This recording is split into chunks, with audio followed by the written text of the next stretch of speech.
Hi, fans!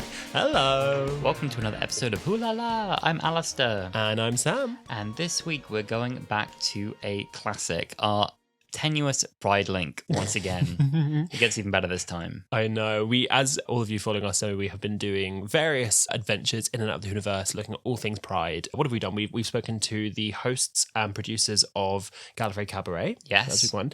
We went to an episode that we are very proud of, even though it's widely disliked, which was Fear Her.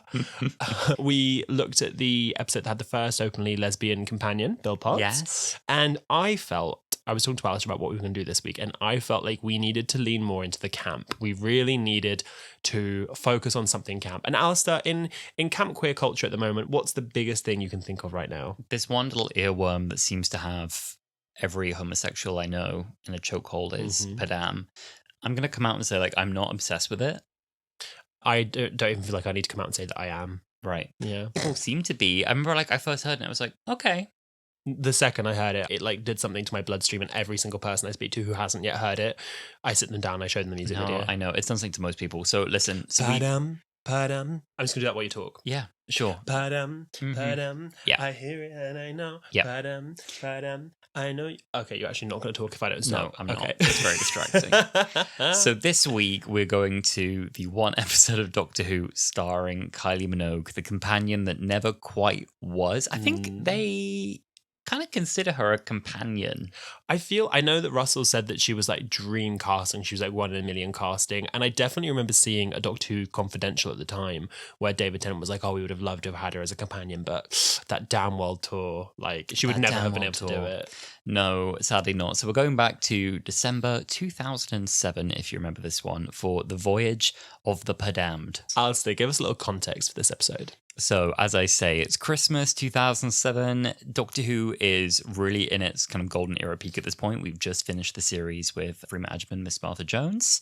She's freshly said goodbye. I believe we've also now had a Children in Need special. Time Crash, starring Peter Davison as the 5th Doctor. And immediately after this, the Titanic is crashing into the side of David Tennant's TARDIS, which leaves us on a cliffhanger before the Christmas episode, which follows on directly from that. So this one is written by Russell T Davies. It's directed by James Strong, and this got a mammoth 13.3 million viewers. Oof. With a peak of 13.8 million. This had an absolute chokehold on Christmas Day viewing, but the Kylie Minogue feature drew in a lot of people to watch this one. I think so too. I mean, Doctor Who Christmas Day viewings, I don't know if you'll remember. It feels like a million years ago, and I know that we've been having the New Year specials, but I also think that streaming culture means that I certainly don't feel the pressure to watch the episode when it is coming out. That will not be the case for Christmas this year. I will be watching Doctor Who. I will be telling everyone in my family to shut up. Doctor Who is on. I just remember Doctor Who would always have a chokehold on Christmas Day viewings, and it was always what you were waiting to come on. Everyone, the Christmas Strictly special would finish, and everyone would go watch Doctor Who. It's not strictly so much now as I feel like Call the Midwife is a very reliable Christmas special now, isn't it? I can't believe how long that's been going. I mean, I used to be an avid viewer of that for the first couple of seasons, and now it's in season 14 or something, I think. It's a very tough watch, Call the Midwife. Yeah, it's very intense. Do you remember Miranda Hart used to be on it? She was pretty good in that. She was okay. This scores a delicious 7.6 out of 10 on IMDb. I'm amazed it's not higher than that, but hey-ho, maybe we're nostalgic. So without further ado, Sam, do you want to kick off the recap for this episode? Absolutely. And as you should know by now, my advice, as always, is to go back and rewatch the episode. I normally try and avoid watching Christmas specials when it's not around Christmas, but I feel like this toes the line quite well of being a Christmassy episode for a bit and then just a good adventure. So it's definitely one to watch. Agreed. But if you haven't seen it in a while, here's a quick recap.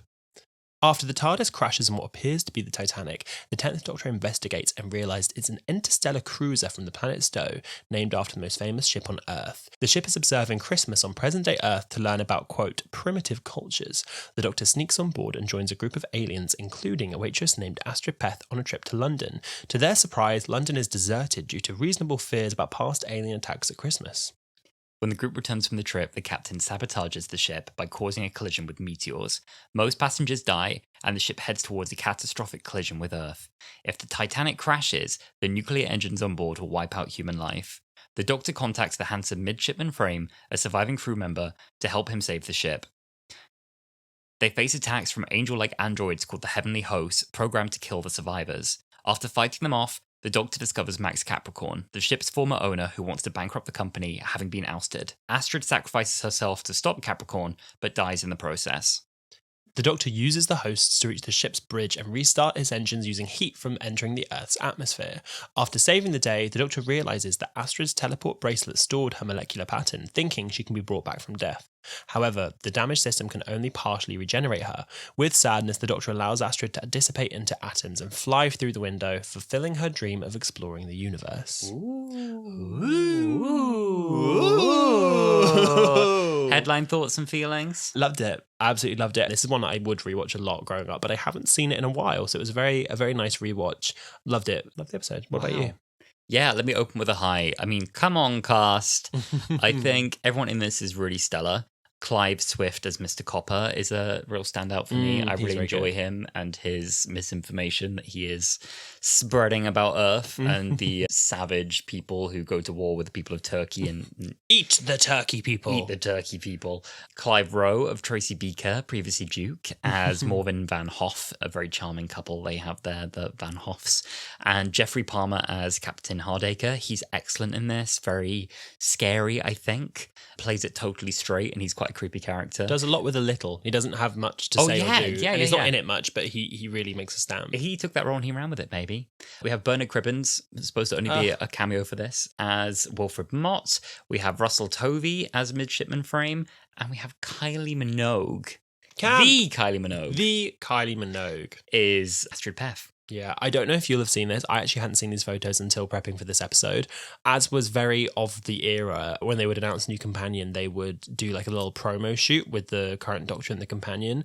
And I'm sure you'll have seen the ones at the Free Management when she was cast as Martha. And there is another fantastic set of David Tennant and Kylie Minogue when she was announced to be in the show, where they're just very much in their normal clothes and they're in like a staircase in the BBC studios, sort of like doing the back-to-back, or like I think there's one of like David with his arm over Kylie. Like, it's just so mid-noughties. It's so shit. We forgot to schedule this. Kylie doesn't have this time blocked out and she's on a schedule, and someone like tapped them on the shoulder and was like, hey guys, can we borrow you in the hallway for a minute? Yeah. Sorry, for just 2 minutes. It'll take 2 seconds.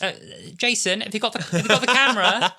Jason, can you now? Get your video phone out. It's fine.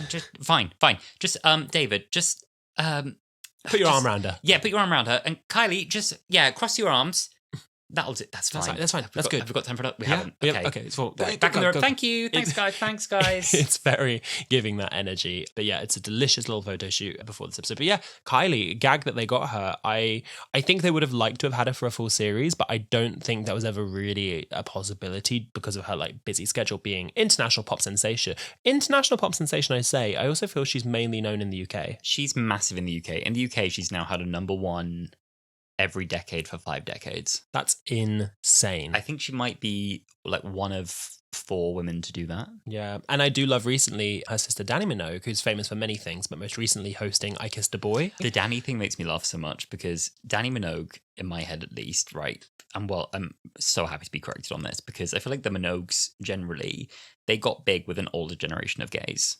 Yeah, no, I feel that. Right? Yeah. And like, obviously, we're very aware of Kylie. Mm-hmm. I saw Kylie at Brighton Pride, though, and I didn't know all the songs. I'm sorry, I didn't know all the songs. Okay? You weren't spinning around. No, I know that. But there's a lot of songs that I was like, oh, that's nice. I'm a little embarrassed I don't know so many of these. She was fabulous. Anyway, I think Kylie, in my head, has always been the gay icon. Yeah. And I think I could be wrong. I think Danny's been the sister. Well... Listen, I do you know what I always think of Danny Minogue? I always think of when she was an X Factor judge, because that was very much of the era. An X Factor judge, yeah, and we's like the boys. I wasn't expecting that at all. And then she just decided at some point that she was a gay icon, and she just sort of turned up on I Kissed a Boy, and she was great on I Kissed a Boy. She really was. But so good. There was a point where she just started like referring to herself as mother. No one called her mother. Oh, it wasn't even mother, was it? It was like mama. It's like mama's not happy. Mama wants to know the tea. Boys, you're going to tell me all the tea. And then she sits down, like she turned up on one day and she was like, "Mother has arrived." And I was like, can you self-identify as mother? No, do you know what? I think there's something mothering about self-identifying as a mother. So this is my casting. I'm like, for Russell casting Kylie is my casting Gaga. Yeah. Like- Do you reckon? I reckon when she sees the most recent series with like, what's his name? When she sees the most recent season with like Jonathan Groff. I feel like Girlie doesn't watch TV. I just feel like she doesn't watch shows. Or she watches like real shit TV and just doesn't tell anyone. Yeah. Her first acting gig was like in The Sopranos or something. I feel like she'd be like massive, like Keeping Up with the Kardashians type girl, you know, like I can see a Selling Sunset girl. Yeah. We're way off topic. But I do, Kylie, I have as my big high. I think that I'm not hugely familiar with her acting work outside of like Neighbours and all that, but I can't remember the name of it. But there's this Australian show that's so funny. You know, have you ever seen the clip on Twitter where they're like, our daughter is a homosexual? And it's like, everyone does that. I was in the Navy, Kim. There's a show. Have you seen the clip of that? It's so funny. And Kylie played a character in that, and she was really, really funny. But I was going to say, I don't think she, to my knowledge, has had that many acting gigs that really like stretch what she can do as an actor and really shows her range, because in this she's funny, she's like cheeky, she's kind of flirty, but then she's also really emotional. She's excellent. I think sometimes when you get a celebrity cameo in a TV series, I'm thinking of one particular one I won't name. I know exactly what you know who I'm thinking of. Is it a ginger man? No. Oh. Who are you thinking of? Ed Sheeran in Game of Thrones. I'm thinking of Lizzo in The Mandalorian. There's also Rihanna in Bates Motel. Yeah, where they just stick out and you're like, oh, Lizzo. The Ed Sheeran one's awful. I'm like, that's Ed Sheeran. Yeah.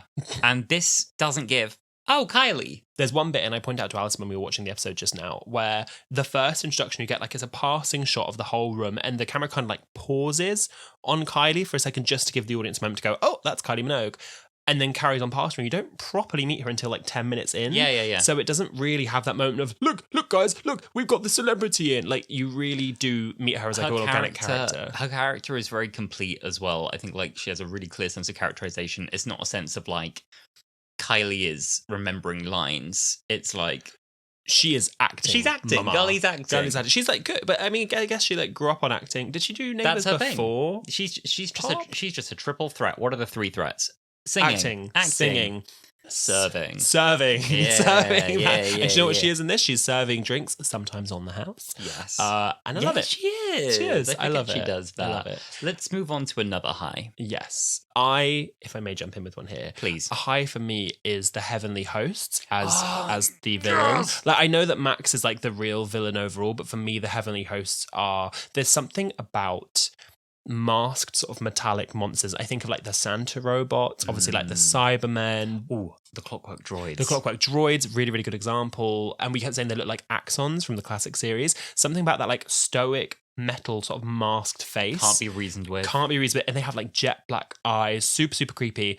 I love that little ding before they speak, and they always go, information. And there's the scene where before they've really come out as being ominous, someone goes up and they're like, what's going on? And you just hear, ding, information. You are all going to die. And it's so good. So ominous. And like they look strong, and like if they hit you, you'd crumble. Yeah. There's one point I think the doctor says like, a host, strength of 10. And I'm like, and you're like, oh god, oh no. They're fantastic. Yeah, I really like them. I like their like whole jaw moves when they speak, which is a bit creepy. Yeah, like you said, they've got these like horrible, like soulless black eyes that are really freaky. And I think like the juxtaposition of them like being dressed as angels, and obviously they're like, you know, very demonic. The design is gorgeous. There's one bit I love, and I want to talk about it more later, but in the bridge scene where Mr. Copper says, we've forgotten that angels have wings, and they all fly down. You hear this like angelic sort of like choir, like music as these angels come down, take off their halos and start like fucking throwing them at people. I'm going to slice you. I'm going to slice and dice. They're so good. There's a like perspective shot at one point where the hosts throw their halo at one guy and just kill him. Yeah. He just dies. And don't you hear like a real like... You hear like a squelch. Like a squelch. Yeah. And like they really did like tease the edge of like, what can we put on TV at this time? Yeah, they're like, we won't show blood, but we will imply it. Horrible deaths. Mm-hmm. The flying was a nice extra kind of creepy level. Speaking of death. Sure. A lot of people die in this episode. A lot of people die in this episode. There's only 5 survivors.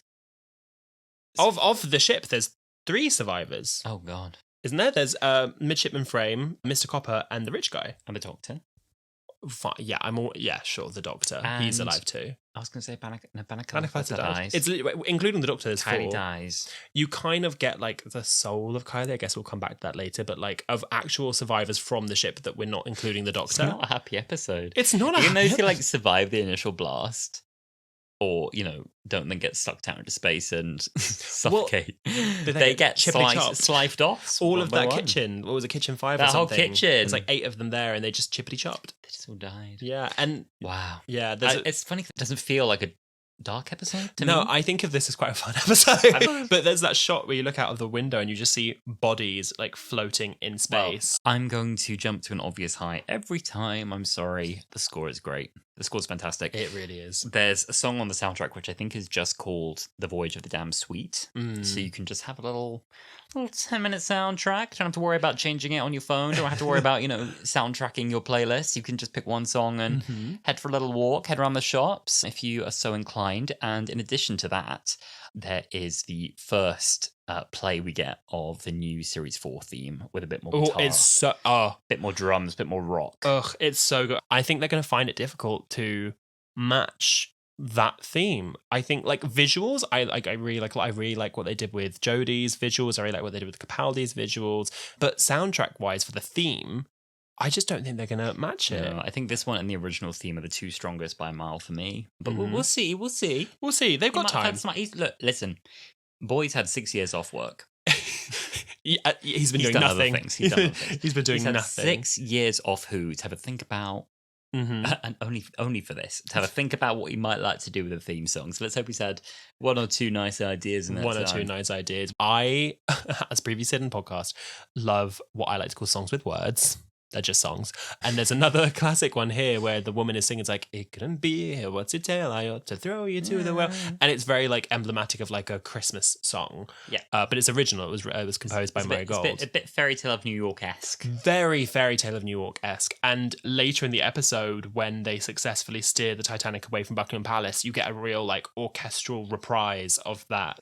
Duke from Tracy Beaker. I love to see him. I love it. We had Elaine the Pain in Series 1, got Duke in Series 3. Both him and Foon, I really, really love their characters. I think they're such a cute couple, and I love that they won it in a competition, which you later found out was like maybe rigged in one way. But they're so fun. I love episodes where the Doctor kind of finds like a group, especially like when it's one that he doesn't have a companion. Like he kind of like finds a group of friends. And it's always like the oddballs and the misfits. He does not look after that group.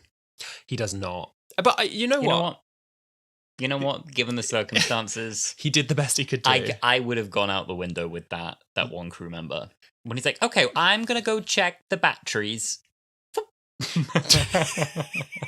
But you know what's funny? The Doctor we've seen before doesn't need oxygen in the same way that humans do. Well, then he's a dead idiot. I'd have been like, "You want to try it? Go try it. You go try it." No, he could have just jumped out and grabbed the TARDIS, but here we are. Oh my god. The TARDIS. When they're like, it's all right, like, we'll get back to my ship, my TARDIS. He's like, oh, that's my ship. No, it's not. I'd be like, no. He's like, no, there it is. And it's spinning off. Just, bye. Anyway, but yeah, another great comeback, I'll say, to Doctor Who at this point, even though he hadn't been in New Who, was Bernard Cribbins, who had previously been in the Doctor Who and the Daleks movie.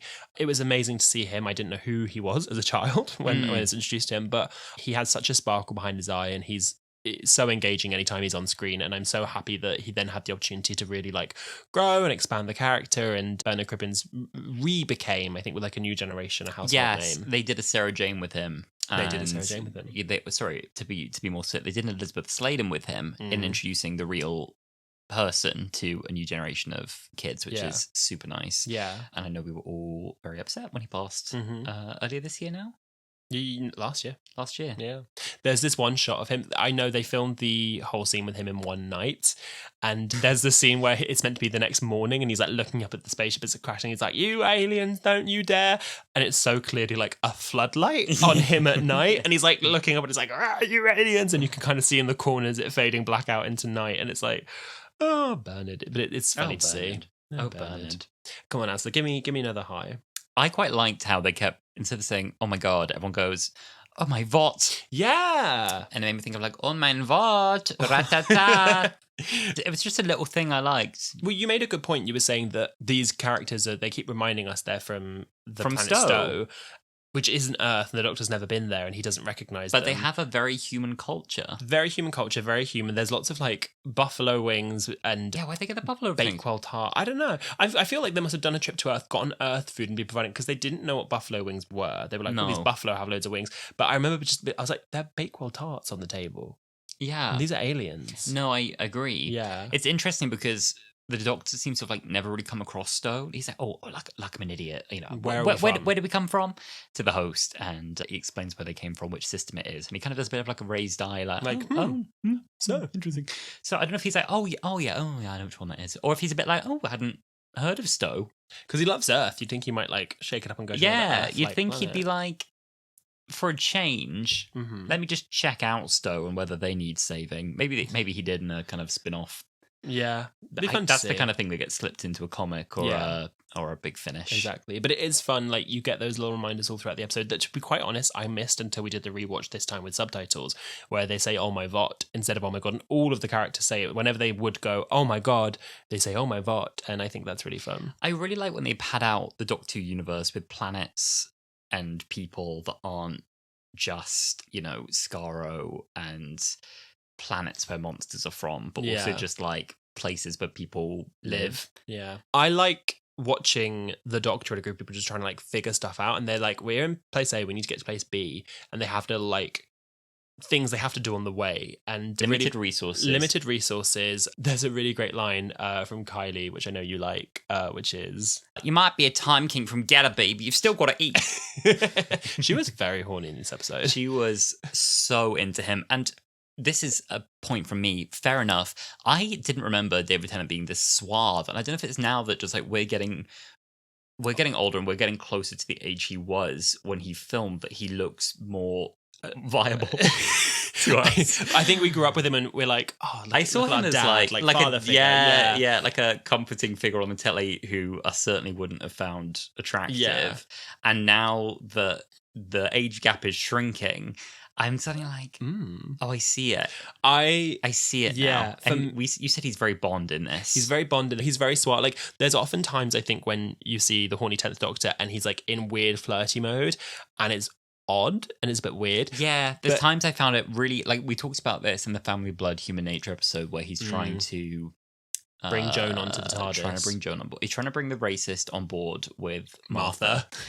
But in this, he's very like suave. He's actually and dishy and like. Yeah, the chemistry with him and Kylie is so good that it's almost like one that you watch and you're like, I'd believe if I heard that there was an off-screen romance. Oh, I don't think there ever was. I don't know. I don't know. I don't think anything happened there. I'm sure it didn't, but I could believe it. But it's palpable enough that you can. It's one of those stories you can imagine. It's like life imitating art. They met on set type. Very things. Like Han Solo, Princess Leia. They seem really into each other in this. There's that scene where the Doctor goes. He's like eating. He's not really paying attention to it. He's like, "Oh, you should see me in the mornings." And she like, without blinking, dead into his eyes, goes, "Okay." And then there's that. He's like, yeah. She doesn't take it back. She doesn't. She doesn't. I didn't mean. No, she meant it. She sits with it. Let's let that sit. What are your thoughts on that, Doctor? And then she says, because she doesn't know what the TARDIS is like on the inside, when she asked to go in, she's like, I know that box is a bit small, but maybe you could find some room for me. I could be in like a stowaway. Oh. And he's like, yeah, I'd like that.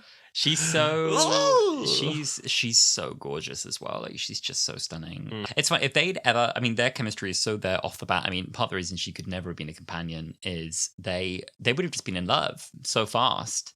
Yeah, I think so too. Like it's more there faster than it ever was with. I think that a lot of things you need with a companion is something to anchor you back home, to keep you grounded. And she very quickly is like, I've got no family, no friends, no reason. I'll be with you forever. I don't have to ever go back. I love you. Yeah, I know. Do you love me? I love you. He's like perfect. And he's just completed, maybe a low here. He's just completed the Martha arc. He's just come off the bat of like completely ruining Martha's life forever. Yeah. You know, when someone's like, I'm going to change the trajectory of your life forever. Yeah. He's done that with Martha. Yeah. And very quickly, a pretty young Kylie Minogue comes up to him and is like, can I please travel in your box with you? Blonde. Oh, and she was blonde. What a surprise. What a surprise. And bats her eyelids. And he's like, Another one bites the dust. Yeah. Another one becomes the dust. 10 loves a blonde. He loves a blonde. But I didn't sense there was a creepy kind of, ooh, Rose 2.0 in it. I felt like it No, was a it genuine, was like, very new. I like you. Yeah. Do you know what it gives me? A very similar thing with Bill, where he is drawn to her outlook in the universe and her like tenacity and like want to explore rather than something to do with her that intrigues him. The Doctor in this as well, I think we really get a lot of his anarchist side, his like, fuck the corporation side, which I really enjoy always, because I feel like you're getting a little dusting of RTD politics in this, which I like. And they're definitely in for a comeback with the filming photos from the new season. We're definitely getting more of that. Yes, I don't feel he's like super subtle with the messaging in this era of Doctor Who, which I'm here for. I'm on board with it, girl. He's an egalitarian. Is that the word I want? Egalitarian, believing in or based on the principle that all people are equal and deserve equal rights and opportunities. Okay, I learned something new. I think he's an egalitarian. I fully thought you were just trying to say Gallifreyan. He's very... You were teaching me. This is a story all about cronyism. Oh my God. I don't want to feel stupid here. Can you use smaller words? Can you use little words? And my brain doesn't reach that. Can you use a different word, please? It's all about when companies are bad. Oh, I get what you mean. They're like McDonald's. Yeah, like when if McDonald's tried to nuke a planet... It wouldn't be very good, would it? Maybe you wouldn't like to invest in Ronald anymore. May I segue into another direction? Sure. This episode gifts us the iconic I am the Doctor scene. Yes. Where someone's like, who the hell are you? And he's like, I'm the Doctor. I'm going to see if I can remember it off the top of my head. Go on. I'm the Doctor. I'm a Time Lord. I'm from the planet Gallifrey, the constellation of Kasterborous. I'm 903 years old, and I'm the man that's going to save your lives and all 6 billion people on the planet below. Got a problem with that? Well done. Thank you. Yeah, it's the scene that is the David Tennant scene. I think created a million Tumblr gifs, a million edits off the back of that, a parody of itself in the 50th anniversary. Right, but with good reason. It's a really, really good scene. It's iconic to his tenure. We've got some excellent practical effects in the background again. Yeah, with the little like sparks. They go crazy on the little sparks in this one. I mean, I think they do in a lot of Doctor Who, but I mean, this episode, my God, the pyrotechnics, the sparks, the flames, the explosions, they don't stop. The best time you see this, and I know I might be jumping ahead a little bit, towards the end of the episode, the first time we see this used, when Astrid is about to sacrifice herself and push Max over the edge of the like cliff into the engine, we get this gorgeous... Doctor has a habit of just using the cameras they always use and then slowing them down so the frame rate is off and it looks really like janky. But they brought in this amazing... I think it's a slow-mo film camera. It looks as though it's shot on film. And the like pacing, there's absolutely no skips in the frame rate. It's like speckled like film. No skips. Gorgeous. And there's all these like pyrotechnics and they literally like, we get one shot with this shot, we're doing it. And all these explosions happen and it gets used a couple of times. There's one shot where the Doctor's walking away from an explosion, and correct me if I'm wrong, I don't think any of that was CGI because I think it would have looked shit. No. You'd recognize it. He has huge explosions behind him. CGI in this era, you can tell. You can see it. Yeah. And it's not always that it's bad, it's just you can see tell. It. Yeah. There's a part at the end of this where the TARDIS takes off from some snow and some snow like swirls around the TARDIS. I thought the same thing. It's like, and immediately it's wrong. Immediately it's wrong, and there's nothing. I mean, none of this is Uncanny distracting. Valley. It's just of its time, but it's all noticeable. It's all noticeable. Yeah, exactly. None of it tricks you. But this slow motion camera, baby, and I guess not really a low, but they do it, and it's delicious, and it's gorgeous, and it's amazing, and then it immediately cuts to the cameras they normally use, and it makes them look so much worse. They look. Oh yes, it's quite jarring. They come off as well some great slow mo when Astrid is accelerating. You've just said this into when Astrid's driving her forklift truck. And Max's face. They're staring. The Doctor stares at her in slow motion, beautiful, crisp, like film. I don't know what it is, but it's suddenly Ultra HD. She's staring back at him, and it's so beautiful. And then Max Capricorn with like I can't remember what he looks like, just like with the little tash, like little moustache, like one working eye, a gold tooth. I know you're going to be listening to this podcast, so you can't see my face, but by the noise I make, I hope you can tell my face. Yes. His face is like, whoa! Let's do some more noises of what we think he looks like. Okay.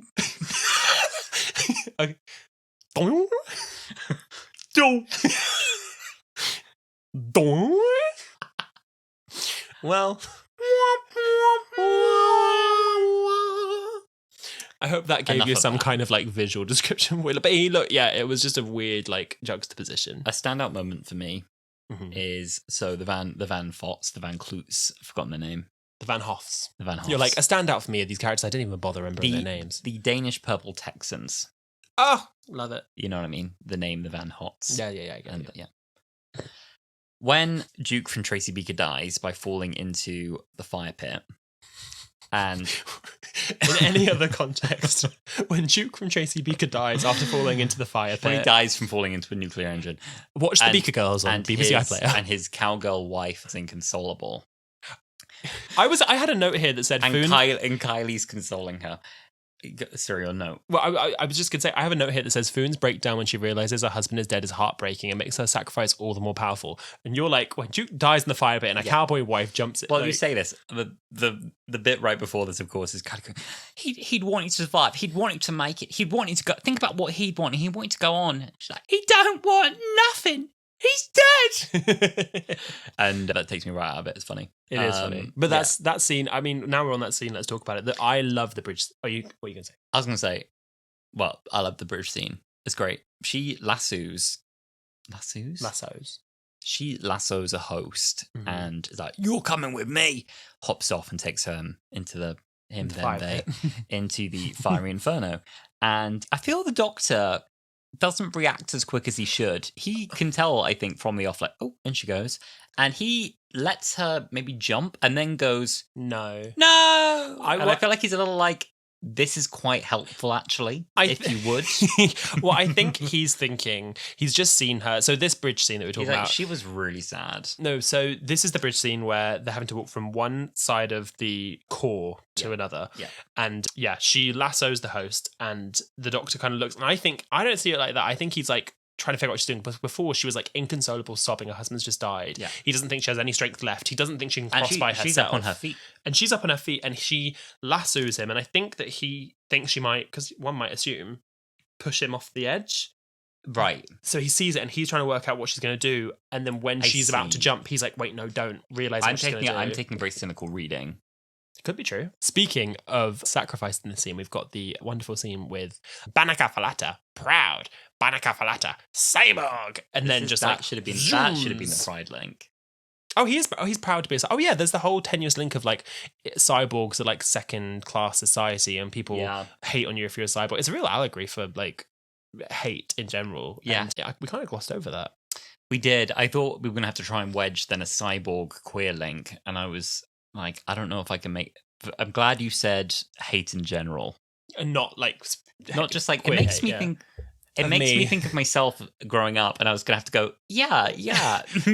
You, the little like red spiky robot. No, just hate in general. Like sometimes I felt I had a powerful battery in my chest.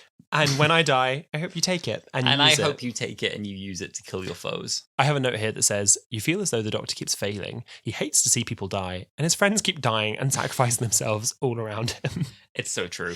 The Doctor doesn't do a good job of keeping people alive. I think in this era in general, there was a point made, I think, at the end of the 13th Doctor's era, the last episode that was aired, The Power of the Doctor. People acknowledged at the time that Dan and Yaz coming back alive, in fact, all of the Doctor's She didn't lose a single one of her companions. She didn't lose one.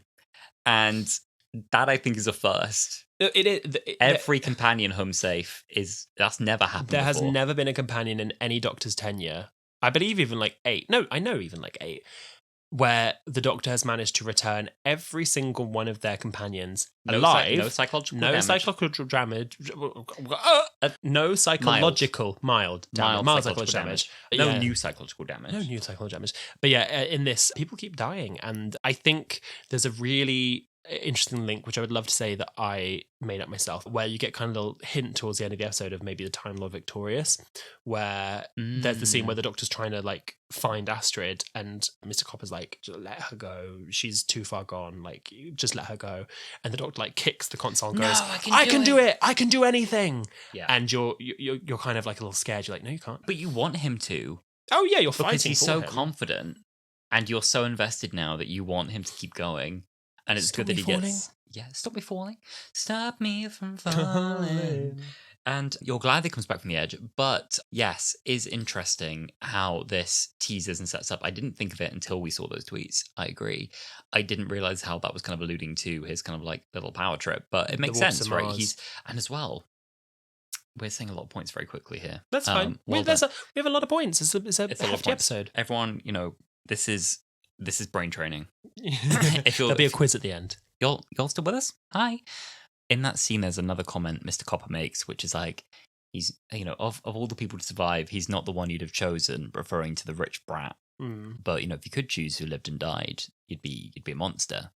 And that's great because it all ties in at the end of his reign with the specials he did before regenerating, where he does go a little apeshit and start creating paradoxes to decide kind of who lives and dies and rewrite time. And it goes too far. There's one little nod in this episode I love. I love Christmas specials, and some of them I think like the Christmas Invasion and the Runaway Bride, they really lean into like it is Christmas. There's other ones like the Return of Dr. Mysterio, which to my memory have nothing to do with Christmas at all. But then in this one, I think it's a really good blend of, I enjoyed this. Like, I don't love watching Christmas things outside of a Christmas setting, but I think this had a great blend of Christmassiness, because we've not really spoken about Christmas that much about it. We haven't. And like Christmas doesn't play into this very much. Not very much. But there's one little nod that I noticed in this that I don't think Alasdair had noticed.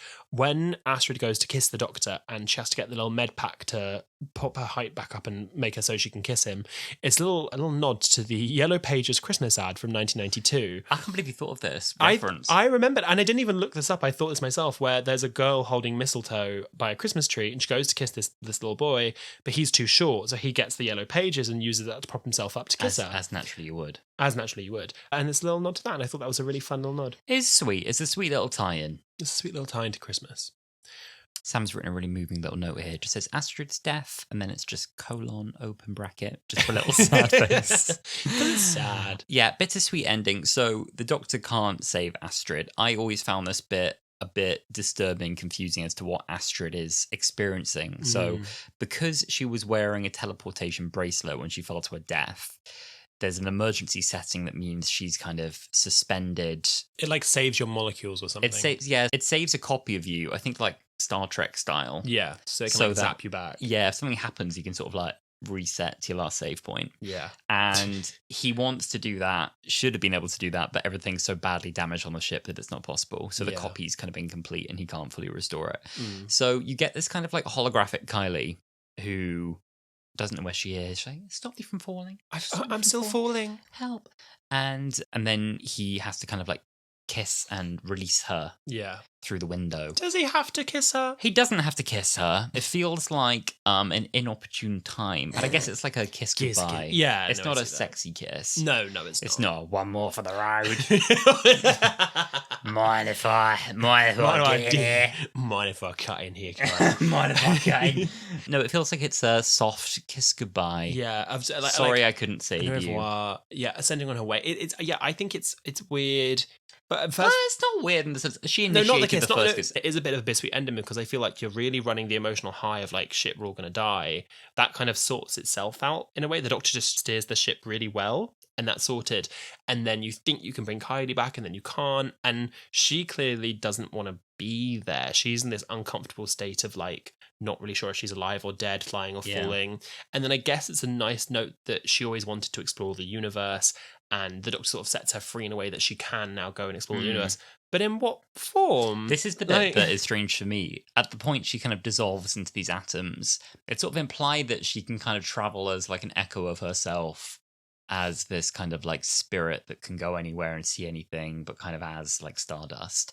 I'm not satisfied with that ever. No. Like I'm never happy on that kind of ambiguous end. I'm like, no, I need to know what she can see and feel. Do you know, I would have liked a quick, like, missed FaceTime call video from her before.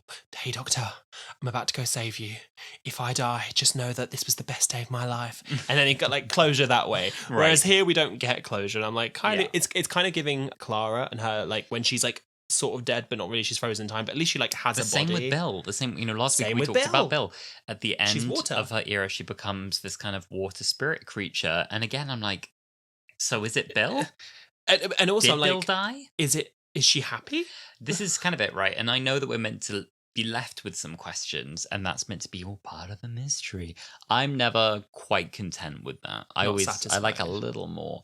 It's like when horror films end with the police turning up in the distance and then credits. And I'm like, but did they get away with it?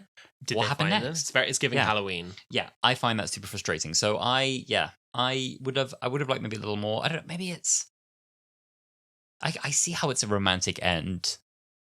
It's fairy tale-esque. It's fairy tale-esque, which maybe isn't so RTD. This is maybe more of a Stephen Moffat It does ending. feel a bit Moffat-y. I heard this point recently that Stephen Moffat kind of teased Russell, where he would say something along the lines of Russell T Davies will create these beautiful, real characters, and then he'll melt them, where he makes his most amazing character and then, like, destroys them by the end of the episode. I think like it happens with Jabe and it happens with like a lot of you see it in the montage, and I think that like in episodes like New Earth, for example, Russell's like, okay, fine, like they can live. And I think maybe this is another attempt of like she died, but like not really. Yeah, I mean, if you hadn't killed her, why wouldn't she have come? She would never have decided to not come. I think it's a bit like in Rogue One. You know that none of these people are in the next bit of the story. So, and you know that none of them would would give them a satisfying sacrifice.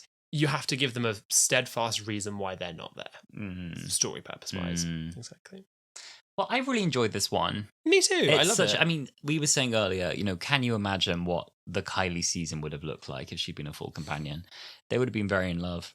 I mean, I guess maybe they wouldn't have had them fall in love so quick right away, and it would have been a slow burn towards the end of the series, and then a tragedy. Yeah. But final thing I really liked is, I think someone asked the Doctor, why do you spend so much time on Earth? Why do you like Earth so much?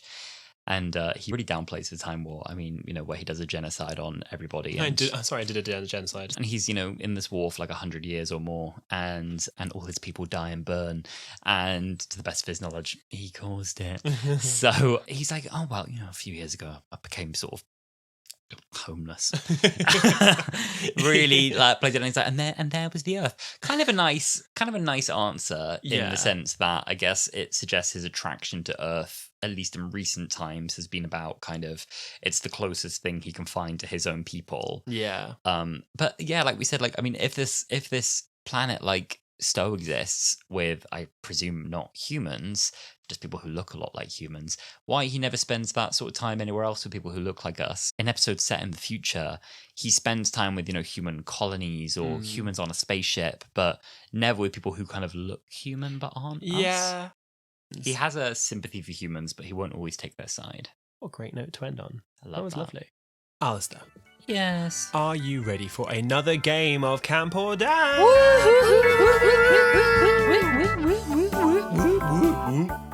You're turning into a seal there.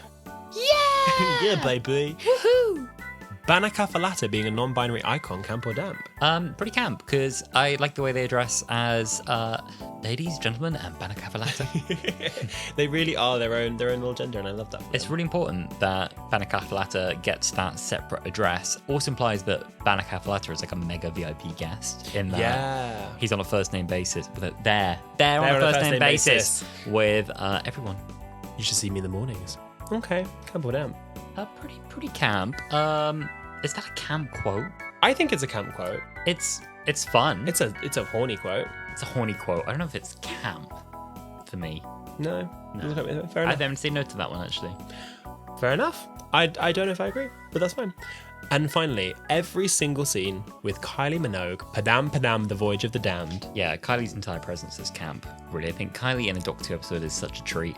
I think maybe the one line that felt like a bit more camp for me was when she's like, oh, real concrete, and you can't see any stars.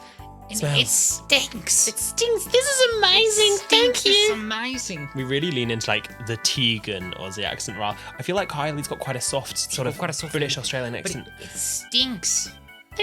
That's not a fond memory. It's not a fond memory. Kylie's camp. Every single scene with Kylie Minogue in this, I think, is camp, and I love her. The other camp quote, I guess, really that we've already said, but really stood out for me is, "He don't want nothing. He's dead." I love. You might be a time king from Gadaby, but you still got to eat. You might be a time king from Gadaby, but you still got to eat. Another one that felt camp to me, I think, was Information. You are all going to die.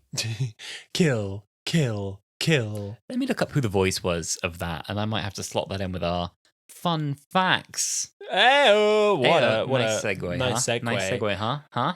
Let me give you a couple of fun facts for the episode. Go on. Did you know that our friend Murray Gold, who doesn't know us at all, just fans his work, Murray Gold and Ben Foster, the conductor, appear respectively as a pianist and a guitarist in the band ballroom scene in this episode? I actually did know this because You love Murray A, Gold. I think I told you in the soundtrack episode. B, it's my fun fact at the end. I thought you hadn't got this one. But I love it. We said before, we really like when they try and include people from behind the scenes in front of the camera. It's quite fun. Yeah, no, I love it. You give me one of your fun facts. One of my fun facts is that Paul Casey, who plays the host, is actually one of the actors who's appeared the most times. Actually, I think he's the one actor who has appeared the most in revived Doctor Who, Torchwood, and the Sarah Jane Adventures. He's also been Autons, he was Susanna, he's been Slitheen, he's been Jadoon, he's been a recurring Weevil in Torchwood, he's been Ood, and he's been Whispermen. There's a ton of credits, and is the one actor who has appeared the most. That's so cool. Well, that bounces into one of my other fun facts, which was originally it was planned for the Jadoon to make a return at the end of the episode to arrest Max before they decided to kill him. So maybe Paul would have had a dual role in this episode as the host and the Jadoon. Interesting. I wonder then how Kylie would have ended. She just jumped in. She just jumped in. Another fun fact for this episode, it's not really for this episode, but just generally, Kylie Minogue canonically exists in the Doctor Who universe. Yeah. The Doctor quoted in The Idiot's Lantern in 2006, "It's never too late," a wise person once said. Kylie, I think. And so Kylie Minogue exists in the Doctor universe and now has played someone And Astrid. in the Doctor Who. Yeah, I think that's so fun. Who just happen to look very the same. Same face. One final fun fact of this episode is that Russell T Davies actually considered Russell Tovey as a candidate to play the Doctor before casting David Tennant. Wow. I actually can't believe that. I mean, I can't imagine how he would have played it, but I'm sure he would have been fabulous. Yeah. Really, really fabulous. I can't imagine that characterization because I think I've only seen Russell Tovey play quite like down-to-earth blokes. Yeah. I've never seen that kind of zaniness in roles that he's done. The quirkiness. But maybe I'm not familiar with enough Russell Tovey work, in which case I'm really, really sorry. The first thing I think I saw him in was the History Boys, where he was like a very like laddie schoolboy. And then I saw him in Gavin and Stacey, where again he was playing like a laddie, like schoolboy type character. And then now I've just seen a lot of queer roles, and I think that, yeah, it'd be interesting to see him, Being Human fame. It'd be interesting to see him in that kind of role, but I've just not seen him explore that before. It'd be interesting to see. One thing that I don't think I can get through this episode without mentioning is the infamous interview with Clive Swift, who plays Mr. Copper in Doctor Who magazine. I know you're familiar with this as well. It's for anyone who's not aware, it's a dumpster fire of an interview with the Doctor Who cast member where he clearly doesn't want to be there, and they're trying to do like a whole like single page spread about Mr. Copper. If you are not familiar, you can Google it if you'd like to have a look at this infamous interview that was published in Doctor Who magazine. It's a bit intense. I won't read the whole thing, but a couple of, I wouldn't say highlights, but a couple of the quotes are, he asked them if they don't know shorthand when they're trying to record the tape. They ask him to say a little bit about his character, and he says they should have read the script. And the interview ends with him saying, "There's no reason I should talk to you. You shouldn't push it." And then goodbye. Yeah, he's really unimpressed. It's funny because clearly Clive is in a dreadful mood and is being really rude to the interviewer. Russell T Davies later said that interview had worried him over the years and he should have been more responsible and not allowed that. It's Benjamin Cook, actually, who interviewed him and published it. He said that he felt he had a duty of care, paying the actor, you're their employer, you're their boss, and that given it was in Doctor Who magazine, they shouldn't have put it out. It feels quite clear that the interview kind of was published as is, kind of verbatim with everything he said as a bit of a retaliation for him being rude. Yeah, to show him being to rude. show him up. So yeah, I mean, a bit of debate. It's an one. interesting artifact to look back on. It is an interesting piece. I'd recommend having a little look. Well, thank you so much for joining us on another episode of Wholala. As always, let's keep the conversation going. Do you love this Christmas special? Are there Christmas specials you love more? Do you think there's a more camp character in Doctor Who than Kylie Minogue? Please let us know on Twitter, Instagram, and TikTok, all of which at Wholala Pod. You can also watch old episodes of the podcast on our YouTube channel at Wholala Pod. And until then, make sure you go and leave us a 5-star review. If you didn't enjoy the episode, you can just keep it to yourself. Until next time, folks. Thank you so much, and we will see you next week for the finale of our Pride Month celebrations. See you next time. Bye. Bye.